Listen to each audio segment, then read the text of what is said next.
Gracias, hermano. Ahí está. El tema con el que el Señor nos está hablando y estamos recibiendo bendición en este mes es entendiendo el retorno. Y bueno, yo a mi predicación la he titulado El Padre aún espera tu retorno. Porque es así, hermano. Nuestro Padre todavía está esperando el retorno de sus hijos. En la siguiente diapositiva yo he querido poner una definición de retorno y es retorno, regreso definitivo, acción de volver a un lugar, situación o estado anterior o el acto de volver algo a su estado o propietario o original. Yo he querido señalar, como pueden ver ahí en la diapositiva, arriba, que retorno es regreso, pero es un regreso definitivo. Yo lo estuve escuchando en la predicación que dio nuestra hermana Valentina, diaconisa Valentina, y me llamó mucho eso la atención, porque retorno es parecido a regreso, a volver, pero la particularidad que tiene esa palabra es que el regreso es definitivo, no hay vuelta atrás. Si retornamos y volvemos al Señor, ya no nos vamos a volver atrás. Y creo que es importante que tengamos en cuenta esta palabra. Y en la definición tengo señalado propietario original, que algo vuelva a su estado original o propietario original. ¿Quién es nuestro propietario? ¿A quién pertenecemos nosotros? ¿Pertenecemos a Cristo? ¿Sí? Entonces, si en algún momento nosotros nos hemos alejado del Padre, tenemos que retornar a nuestro propietario original. Y ese es el Señor Jesús. En la siguiente diapositiva vamos a leer que en Isaías 44 y versículo 22, esta versión es la TLA, dice así: Yo hice desaparecer tus faltas y pecados como desaparecen las nubes del cielo. Vuelve a obedecerme porque yo te di libertad. El Señor es nuestro creador. Eso, estamos todos claros en eso. Él es nuestro creador. Él nos creó. En algún momento hemos estado muertos en nuestros delitos y pecados, por lo tanto hemos estado alejados de Él. Pero aquí nos dice que Él vino a libertarnos, Él nos dio libertad con el sacrificio que Él hizo. Él pagó el precio de nuestro pecado para que nosotros hoy estemos aquí y seamos libres. Entonces, con la palabra volvemos a confirmar una vez más que el Señor es nuestro dueño y que a Él pertenecemos. En la siguiente diapositiva vamos a ver en Gálatas, capítulo 3 y versículos del 26 al 29, la versión Nueva Traducción Viviente, dice: Pues todos ustedes son hijos de Dios. No dice, pues algunos de vosotros son hijos de Dios. Dice, ¿qué dice, hermanos? Que todos somos hijos de Dios. Por la fe en Cristo Jesús. ¿En quién tenemos nosotros fe? En Cristo Jesús. Y todos los que fueron unidos a Cristo en el bautismo se han puesto a Cristo como si se pusieran, ropa nueva. Cuando nosotros aceptamos al Señor Jesús en nuestro corazón y pasamos por las aguas, ¿Él qué hace? Nos da una nueva vestidura.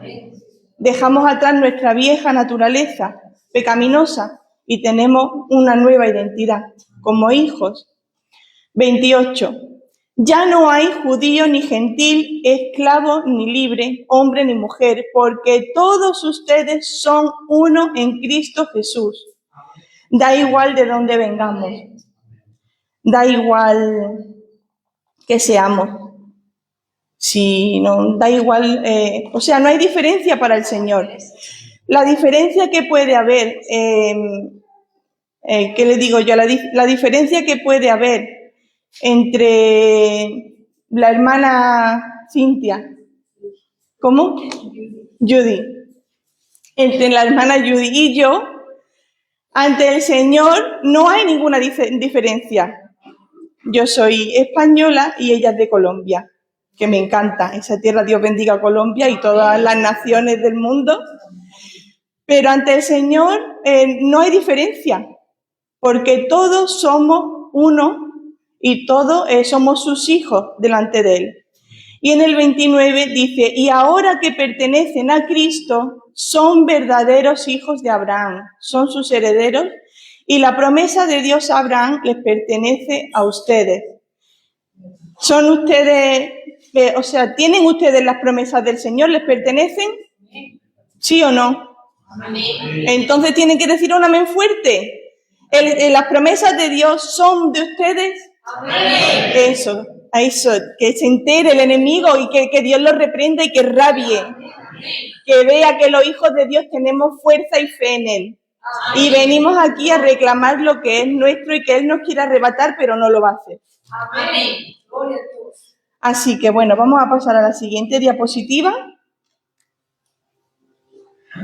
Y ahí vamos a ver el tema. Bueno, yo he querido enfocarme en esta historia que aparece en el libro de Lucas, en el capítulo 15, y es el hijo pródigo. Yo sé que es una historia muy, muy conocida por todos, incluso alguna persona que no sea cristiana, que no asista a una iglesia, si le preguntamos, ¿conoce la historia del hijo pródigo? La va a conocer, porque es algo que conocemos todos, que lo hemos escuchado. Pero a mí me gustaría que esta tarde ustedes se detuviesen conmigo a leerla en profundidad y a ver qué quiere el Señor darnos esta tarde a través de esta historia. Así que vamos a leer del 11 al 32, pero lo vamos a ir viendo poquito a poco. En la siguiente diapositiva vamos a leer en Lucas, capítulo 15, y del 11 al 13. He puesto, hermanos, aquí la versión La Reina Valera del 60 porque yo sé que la mayoría es la que tenemos para usar y para que cuando lo lean conmigo y no vean otra versión y se puedan liar. Entonces vamos a leer y dice, también dijo, un hombre tenía 2 hijos y el menor de ellos dijo a su padre, Padre, dame la parte de los bienes que me corresponde, y le repartió los bienes. No muchos días después, juntándolo todo, el hijo menor se fue lejos a una provincia apartada y allí desperdició sus bienes viviendo perdidamente. Antes de entrar en este tema, yo quería, porque no lo he reflejado aquí en las diapositivas, pero quiero que veamos el contexto de por qué Jesús estaba hablando así. Y yo lo voy a leer aquí en el versículo 1 y dice, se acercaban a Jesús todos los publicanos y pecadores para oírle. Los publicanos y pecadores, los que tenían necesidad, los que necesitaban de la palabra del Señor. Se acercaban a Jesús todos los publicanos y pecadores para oírle. Y los fariseos y los escribas murmuraban diciendo, este a los pecadores recibe y con ellos come. Ellos eran los que se encargaban de criticar, hermano. Ellos eran los que estaban supervisando en las esquinas de la ciudad todo lo que hacían los demás. Ellos eran los que iban mirando por encima del hombro y iban viendo dónde estaba el fallo. Entonces, él les refirió esta parábola diciéndole, y ahí el Señor empieza a ponerles ejemplos para que ellos entiendan por qué Él come y comparte con los pecadores y con los publicanos. Y ahora sí vamos a leer de nuevo en el versículo 11 del capítulo 15 de Lucas. También dijo, un hombre tenía 2 hijos, y el menor de ellos dijo a su padre, Padre, dame la parte de los bienes que me corresponde, y les repartió los bienes. No muchos días después, juntándolo todo, el hijo menor se fue lejos a una provincia apartada, y allí desperdició sus bienes viviendo perdidamente. Vamos a pasar a la siguiente diapositiva. Versículo 14. Y cuando todo lo hubo malgastado, vino una gran hambre en aquella provincia y comenzó a faltarle. Y fue y se arrimó a uno de los ciudadanos de aquella tierra, el cual le envió a su hacienda para que apacentase cerdos, y deseaba llenar su vientre de las algarrobas que comían los cerdos, pero nadie le daba. Si volvemos a la diapositiva anterior, no quiero marearlos, quiero que lo vean conmigo. Ahí señalamos que desperdició sus bienes viviendo perdidamente. Yo entiendo que este chico, el hijo pequeño de este hombre, pues no estaría conforme con su vida en ese momento y estaba buscando una manera de sentirse bien o de salir de una situación en la que no estaba a gusto. Y él dijo, bueno, yo lo que puedo hacer es pedirle a mi padre que me dé lo que me corresponde para yo hacer con mi vida y con lo que me corresponde lo que me dé la gana. Como el Señor nos dio libre albedrío,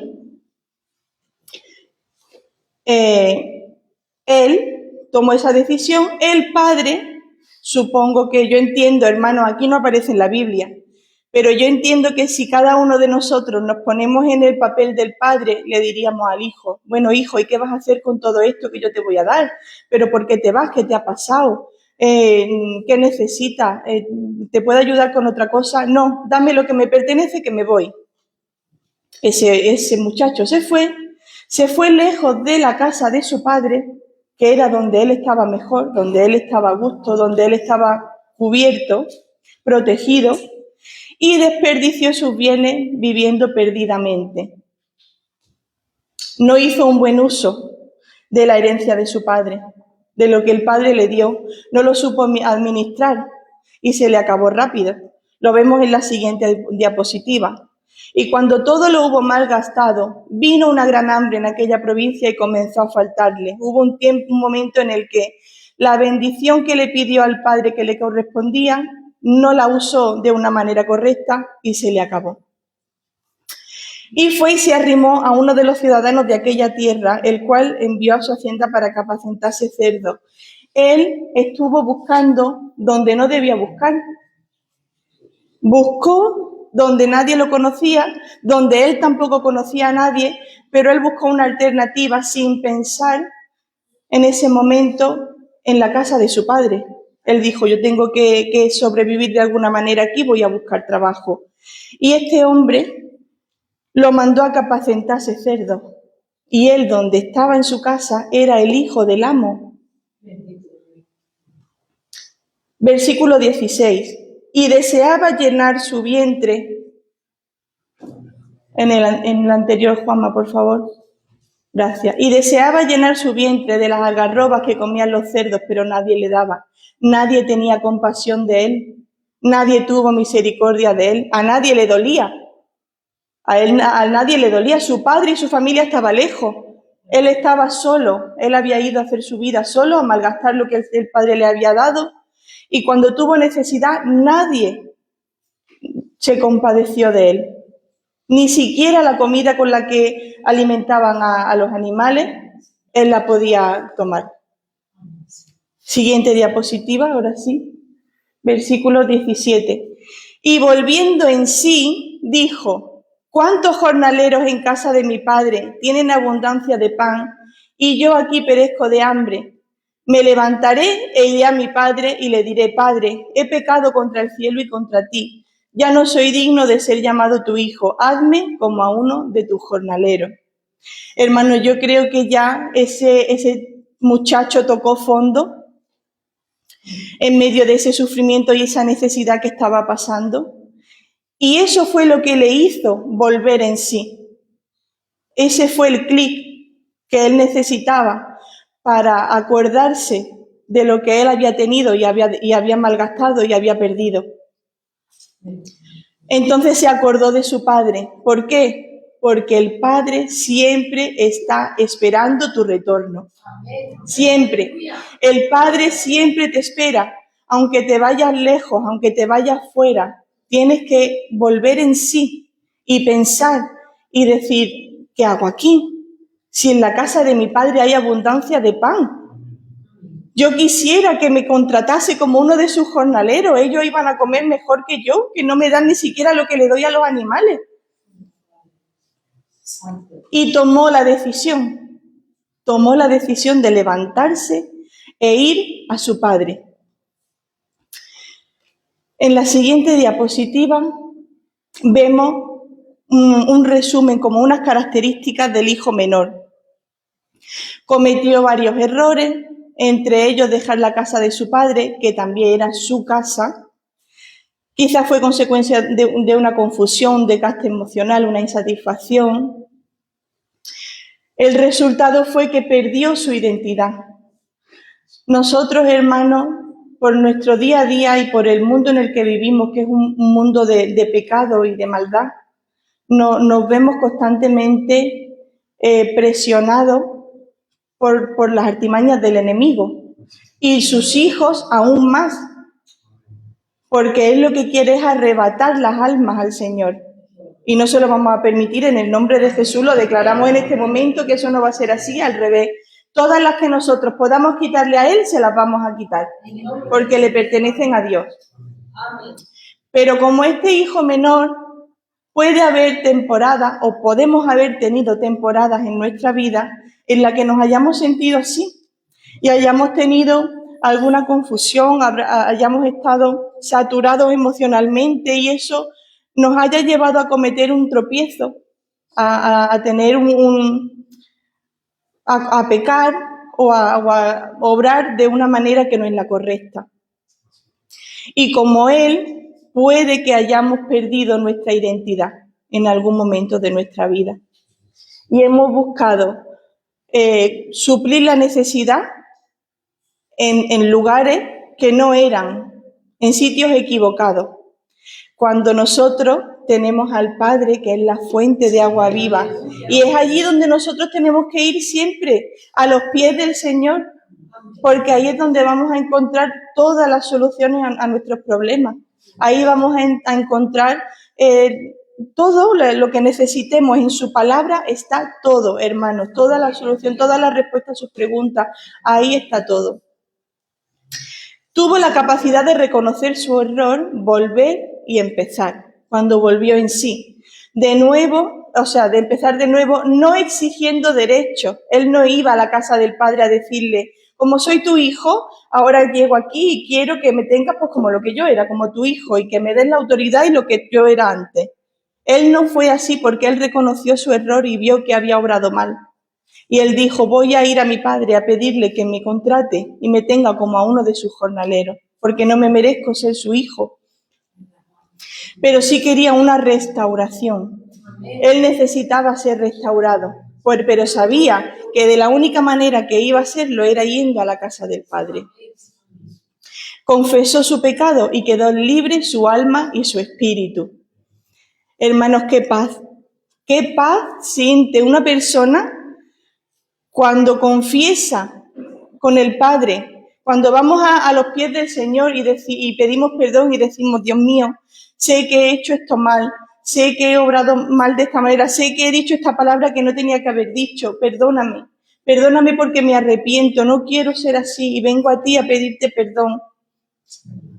El Señor te perdona, porque vas a Él con un corazón humilde, contrito, humillado, y entonces tu espíritu y tu alma sienten una paz que no se puede explicar con palabras. Solamente es algo que no se puede explicar, no hay una palabra con la que tú describas la paz que el Espíritu Santo te puede dar. Vamos a seguir leyendo.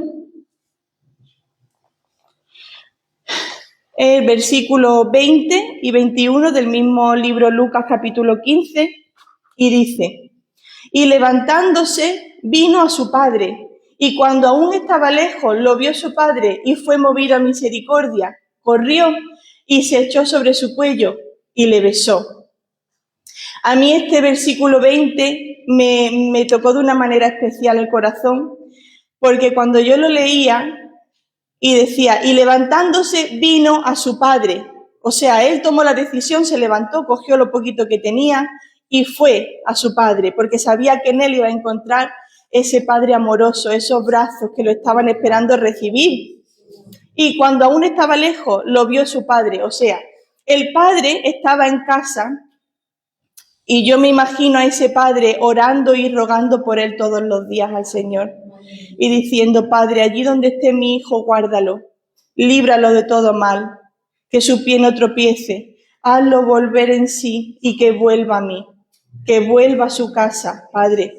Entonces ese padre estaba en el camino, estaba fuera esperándolo, con esa esperanza y con esa fe de saber que en algún momento él iba a ver a su hijo. Y dice que a lo lejos lo distinguió.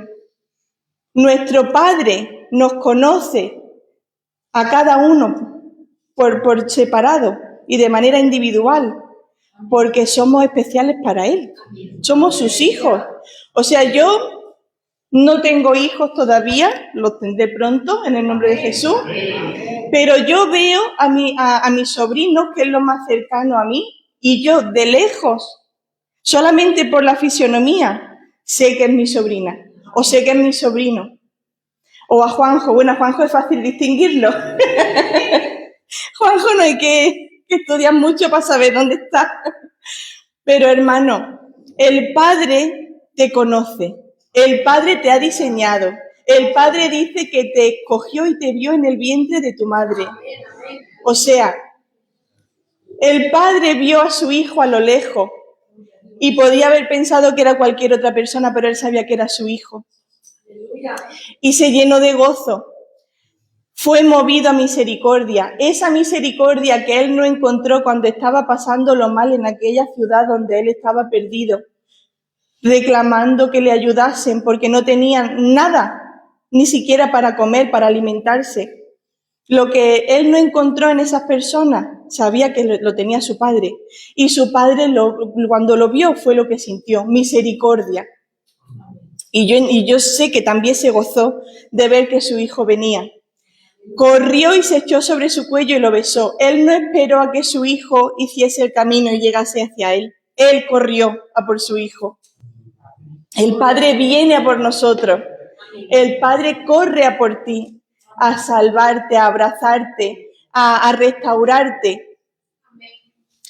Y en el 21 dice: y el hijo le dijo: Padre, he pecado contra el cielo y contra ti, yo no soy digno de ser llamado tu hijo. Él confesó su pecado, él mostró su arrepentimiento delante del Padre. En la siguiente diapositiva, Juanma, porfa. Versículo 22.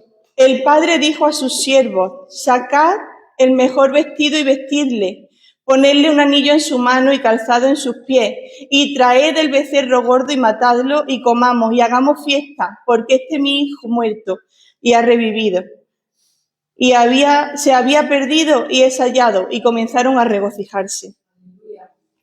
Yo creo que este hijo no esperaba que su padre le diese ese lugar, o por lo menos en cuanto llegó, él diría: lo que me espera a mí cuando llegue a mi casa.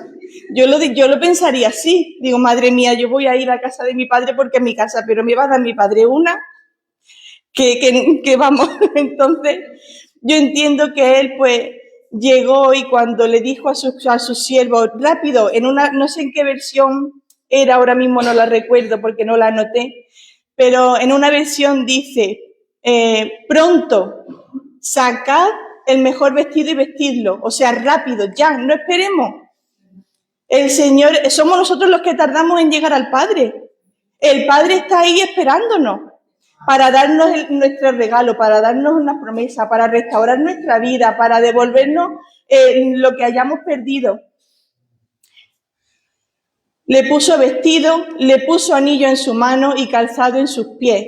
Y no suficiente con eso, hizo una fiesta matando al becerro más gordo. Hizo una fiesta porque estaba gozoso de que su hijo había vuelto. Cuando nosotros tenemos algo que celebrar, así sea solamente con tu compañero, lo que tú te tomes o con lo que tú quieras celebrar te sabe a gloria. Dice: aunque sea poquito, este poquito nos lo vamos a comer con gusto porque estamos celebrando esto. Y tú lo que quieres es compartirlo con el resto de tus hermanos o con el resto de los familiares, de los amigos, porque es algo que tú quieres que la gente celebre contigo, que se alegren contigo. Y eso fue lo que hizo este padre. Vamos a ver en la siguiente diapositiva.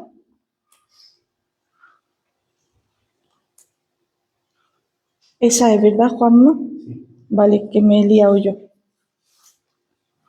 Y ahí quiero que vean conmigo lo que el padre restituyó al hijo. El padre restituye lo que el hijo perdió. Le dio un vestido nuevo, le vuelve a dar cobertura, renueva sus vestiduras. Él igual se fue con 2 mudas de ropa y él venía, pues, vamos a pensarlo así, venía casi desnudo, con ropa quizás rotas, harapientas. Y el padre le dio el mejor vestido que había para él. Le puso anillo en su dedo, restauró su identidad como hijo. Aleluya. El anillo también es una señal de pacto y de autoridad, para que todo el mundo viese que su hijo había vuelto, para que cuando lo viesen donde fuese, vieran que es su hijo, con ese anillo, que es como un sello, es como el sello que nosotros tenemos del Espíritu Santo. Ese sello es inconfundible y eso nos hace hijos de Dios. Le puso calzado nuevo para volver a los caminos del Señor. Él quizá venía descalzo, hermano, no traía calzado en sus pies y seguramente traía los pies doloridos y los traía mal. Y el padre lo que hizo fue lavarle sus pies, restaurarle sus pies, curarle sus heridas y ponerle un calzado nuevo para los nuevos caminos del Señor que él había retornado a hacer. Y cuando lo celebra, comparte con todos el gozo por el regreso de su hijo. Hay que gritarlo a los 4 vientos, que su hijo que había perdido, el que estaba muerto, había vuelto. Ese hombre no cabía en él de felicidad. Y en la siguiente diapositiva vemos al Padre. Lo identifica sobre todo el amor incondicional, justo y misericordioso, dispuesto a perdonar. En sus manos puedes hallar restitución. Ese es nuestro Padre, hermanos. Ese es tu Padre y ese es mi Padre. Es un Padre que nos ama de manera incondicional, que siempre está esperando a que nosotros vayamos a sus brazos y que en Él vamos a encontrar amor sin reproche. Él no nos va a reprochar nada. Deja todo para ir a buscar a su hijo perdido, lo recibe en sus brazos con amor y sin reproche y lo restaura de manera completa. El Señor te restaura y te devuelve todo completo. El Señor, nuestro Padre, no es un Padre de dejar las cosas a medias, hermano. Y si aún no hemos recibido lo que anhelamos es porque estamos todavía en el proceso. Pero no quiere decir que no lo vayamos a recibir, porque el Padre es un Padre completo y Él te restaura todo. Y te da todo lo que tú le pides y Él hace su obra completa y no nos va a dejar hasta que no la termine. Vamos a pasar ya a la siguiente diapositiva y ahora vemos del 28 al 32 y dice, aquí ya hablamos del otro hermano, del hermano mayor. Entonces se enojó y no quería entrar. Salió por tanto su padre y le rogaba que entrase, mas él respondiendo dijo al padre, he aquí tantos años te sirvo, no habiéndote desobedecido jamás, y nunca me has dado ni un cabrito para gozarme con mis amigos. Pero cuando vino tu hijo, que ha consumido tus bienes con rameras, has hecho matar para él el becerro gordo. Él entonces le dijo, hijo, tú siempre estás conmigo y todas mis cosas son tuyas, mas era necesario hacer fiesta y regocijarnos, porque tu hermano era muerto y ha revivido, se había perdido y es hallado. Aleluya. Cuando yo me paraba también a pensar en el hermano mayor, hermano, yo creo que nosotros también hemos podido ser ese hermano mayor en algún momento. Que hemos visto que a nosotros no se nos ha reconocido un trabajo, un esfuerzo y sin embargo a alguien cercano a nosotros, puede ser un hermano, como aquí en la historia, un hermano pequeño, incluso haciéndolo mal, nuestro Padre lo ha recompensado de una manera superior o ha hecho algo que lo ha favorecido más que a nosotros.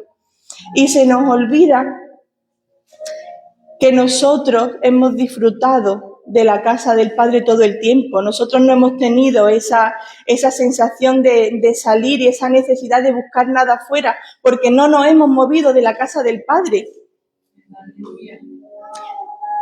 Cuando el padre vio que el hijo se enojó, él salió a buscar a su hijo también, porque aunque este hijo le reprochaba al padre, también era hijo del Señor. Y el Señor nos ama a todos por igual. Al que hace mal las cosas y se arrepiente, y al que lo hace todo bien y siempre está a su lado. Y el Señor aquí especifica y dice: hijo, tú siempre estás conmigo y todas mis cosas son tuyas. Todo lo que el Señor tiene es nuestro. Amén. Todo. Pero era necesario hacer fiesta y regocijarnos porque tu hermano era muerto y ha revivido. Es necesario, hermano, es necesario que hagamos fiesta cuando un pecador se arrepiente y vuelve a los pies del Señor, porque es un alma que el Señor gana, es para su pueblo, es un hijo más que vuelve y gana la vida eterna que tenemos nosotros.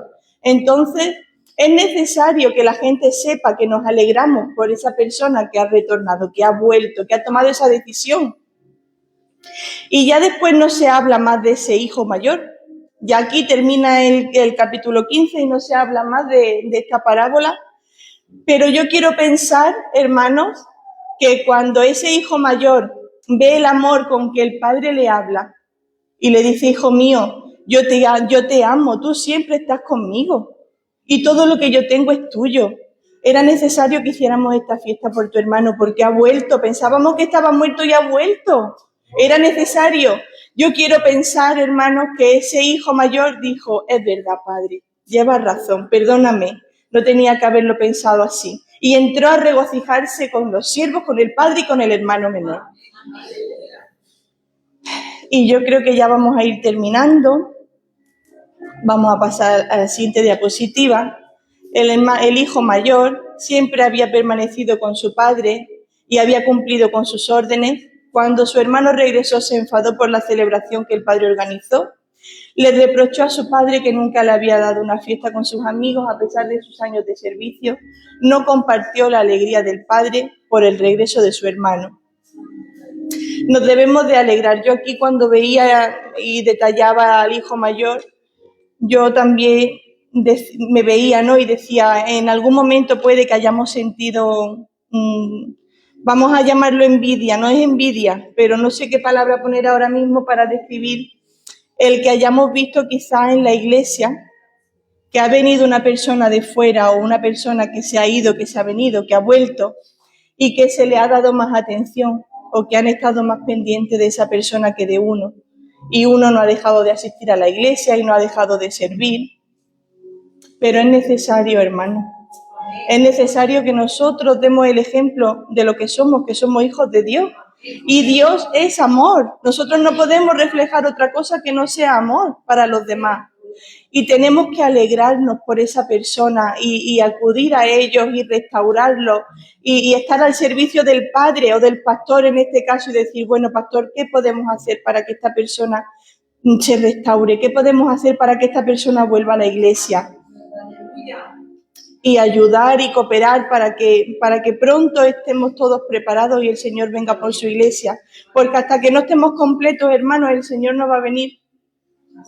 Y Él ya está a la puerta, quiere venir ya.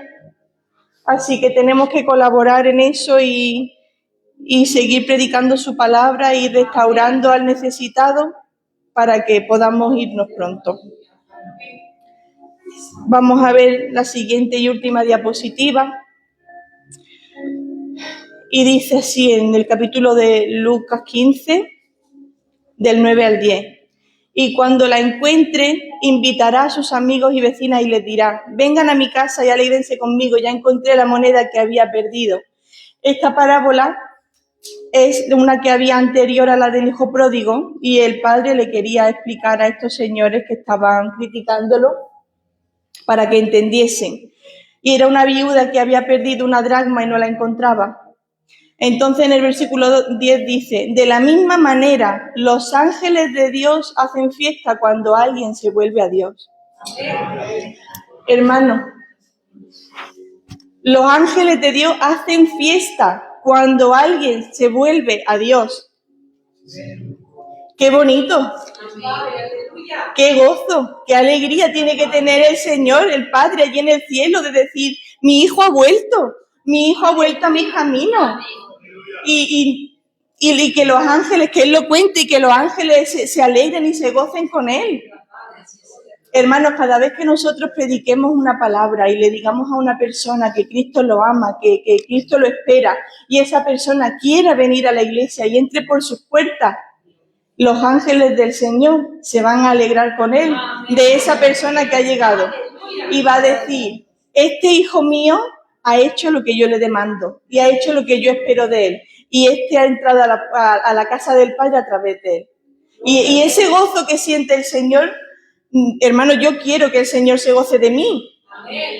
Yo quiero hacer su voluntad y que el Señor sienta gozo y se alegre junto con sus ángeles y mire abajo al cielo y diga, la iglesia de Coín, estoy contento con ella.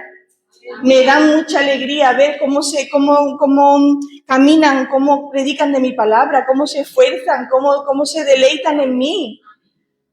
Yo lo creo, hermano, yo creo que el Señor eso lo ve y así es como lo hace.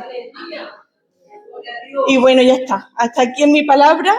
Yo espero haberles hecho bien. Yo he disfrutado mucho. El Señor me ha hecho mucho bien preparando esta palabra. Saben siempre que primero es para nosotros, ¿no? Para ministrarnos a nosotros y después al pueblo.